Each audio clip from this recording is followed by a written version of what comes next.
Pimpin doanya ya Nanda.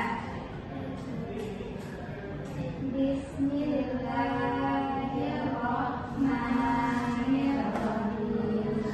Rabbi syrahli sadri wa yassirli amri wahlul 'uqdatam min lisani yafqahu qawli. Rabbi zidni ilman warzuqni fahman. Amin. Semoga dengan membaca doa kita bisa melanjutkan pembelajaran kita pada hari ini. Sebelum memulai pembelajaran kita pada hari ini, mohon dirapikan dulu lampunya Nanda, dan kalau ada sampah mohon dibuang ya.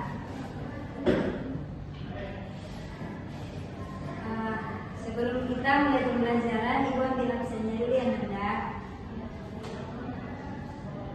Jeprianti, Atika, Suci, Amelia. Ada yang nggak hadir Nanda? Ada Bu. Siapa? Dimas. Mana dia? Sakit Bu. Mudah-mudahan dia cepat sembuh ya Nanda, biar dia bisa melakukan pembelajaran sama-sama. Baik, pembelajaran kita pada hari ini adalah tentang sejarah turunnya Al-Quran dan Hadis. Yang mana tujuan pembelajaran kita pada hari ini, yang mana kita dapat menjelaskan pengertian Al-Quran dan Hadis. Kita dapat mengetahui sejarah turunnya Al-Quran, menjelaskan wahyu pertama dan terakhir, dan memahami fungsi hadis terhadap Al-Quran, dan meneladani semangat Rasulullah dalam menerima wahyu. Anak-anak, pernah kalian membayangkan hidup tanpa petunjuk? Pernah. Yang mana dalam pembelajaran kita pada hari ini dapat memotivasi bahwasanya Al-Quran adalah pedoman hidup manusia akan selamat di dunia dan di akhirat. Yang mana pengertian Al-Quran itu adalah Al-Quran adalah firman Allah Subhanahu wa taala yang diturunkan kepada Nabi Muhammad SAW melalui malaikat Jibril sebagai pedoman hidup manusia.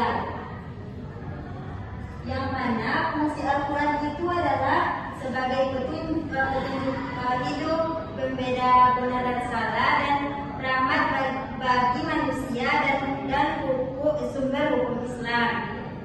Yang mana dalilnya itu terdapat dalam Quran surah Al-Hijr ayat 9, yang mana yang berbunyi Bismillahirrahmanirrahim, Inna nahnu nazzalna dzikra wa inna lahu lahafizun. Yang mana artinya sesungguhnya kamilah yang menurunkan Al-Quran, dan sesungguhnya kami benar-benar memeliharanya. Baik, di sini Ibu akan menonton sebuah video agar Anda lebih paham pada pembelajaran kita pada hari ini.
Bagaimana Anda? Sudah dilihat dari kiriman Anda semua? Sudah, Bu.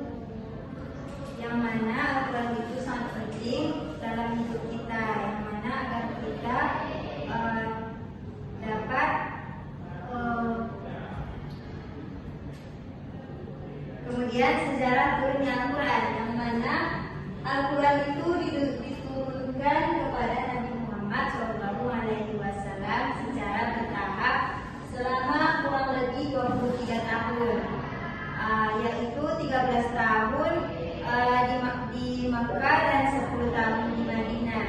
Yang mana turunnya Al-Quran itu secara berangsur-angsur, yang mana bertujuan agar mudah dipahami, dihafal dan diamalkan oleh umat Islam.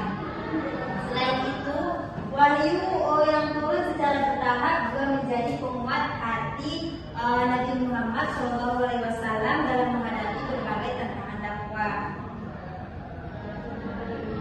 Kemudian wahyu yang pertama turun itu ketika Nabi Muhammad SAW sedang beribadah di Gua Hira, yang mana pada usia 40 tahun, yang mana wahyu tersebut adalah Quran Surah Al-Alaq ayat 1 sampai 5 yang berisi perintah membaca.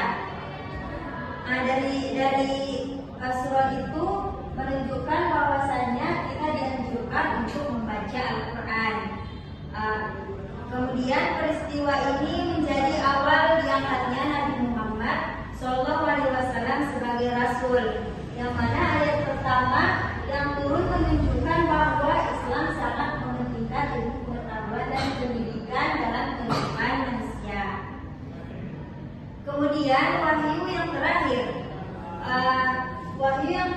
itu sebagian ulama berpendapat bahwa wahyu yang terakhir yang turun adalah Quran Surah Al-Maidah ayat 3, yang mana ayat ini menjelaskan bahwa agama Islam telah disempurnakan oleh Allah Subhanahu wa Ta'ala bagi umat manusia, yang mana turunnya ayat tersebut menandakan bahwa jalan Islam sudah lengkap sebagai pedoman hidup umat Islam di dunia dan akhirat.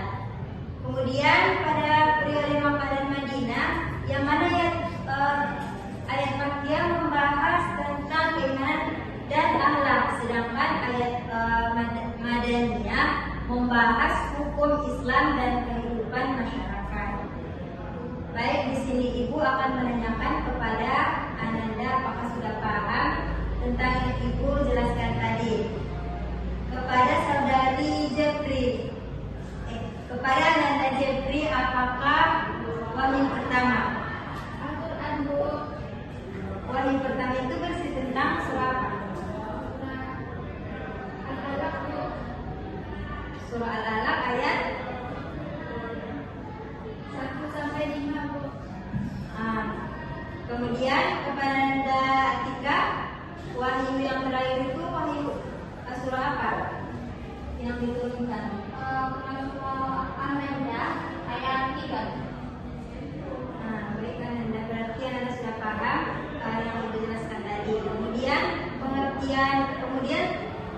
tentang hadis, yang mana pengertian hadis adalah segala perkataan atau perbuatan, ketetapan dan sifat Nabi Muhammad SAW yang dijadikan pedoman hidup umat Islam setelah Al-Quran.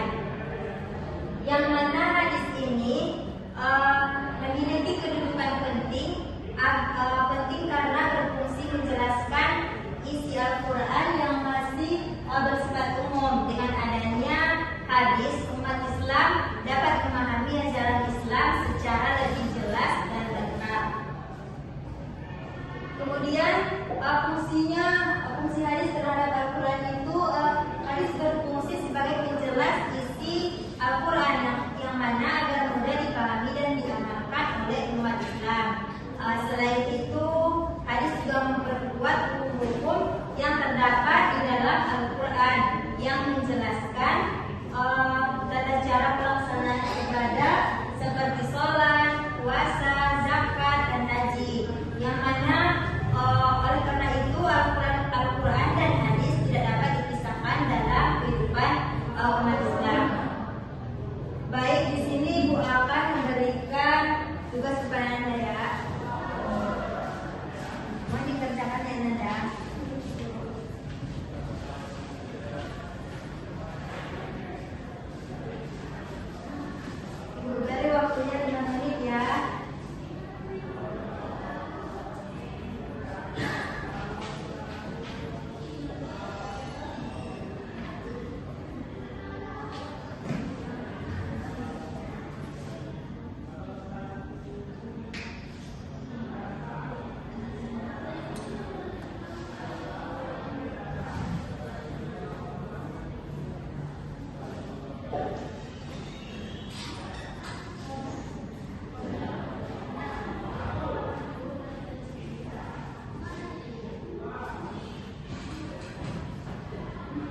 Ibu akan menyuruh Ananda untuk membacakan wahyu yang pertama diturunkan, yang mana Quran surah Al-Alaq, yaitu yang mana Quran surah Al-Alaq ayat 1 sampai 5. Kepada Ananda Jepri dipersilahkan.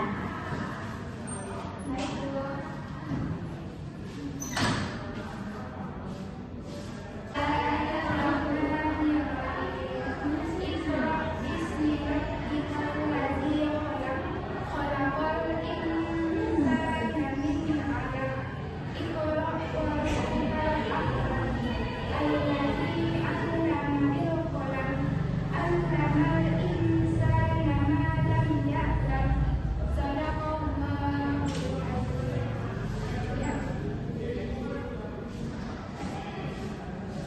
Baik, kemudian di sini Ibu akan menjelaskan tentang apa hikmah mempelajari sejarah turunnya Al-Quran dan hadis. Yang mana mempelajari sejarah turunnya Al-Quran dan hadis dapat menambah keimanan dan rasa cinta kepada Allah Subhanahu wa taala serta Rasulullah SAW. Selain itu, kita dapat memahami perjuangan Nabi Muhammad SAW dalam menyampaikan wahyu kepada umat manusia. Jadi, Anda apakah sudah paham tentang materi pembelajaran kita pada hari ini? Sudah, Bu. Nah, di sini Ibu akan meminta kepada Anda untuk menyimpulkannya, ya Anda.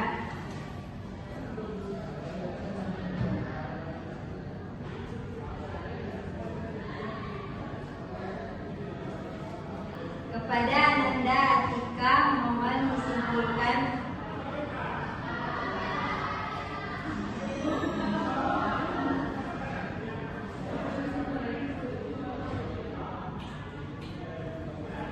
Terima kasih, Ibu.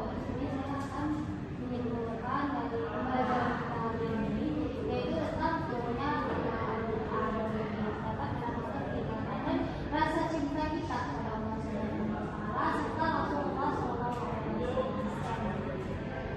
Baik, terima kasih Anda. Baik, sebelum kita menutup pembelajaran kita pada hari ini, Ibu akan memberikan tugas agar Anda mengerjakannya di rumah, ya Anda. Ya, besok.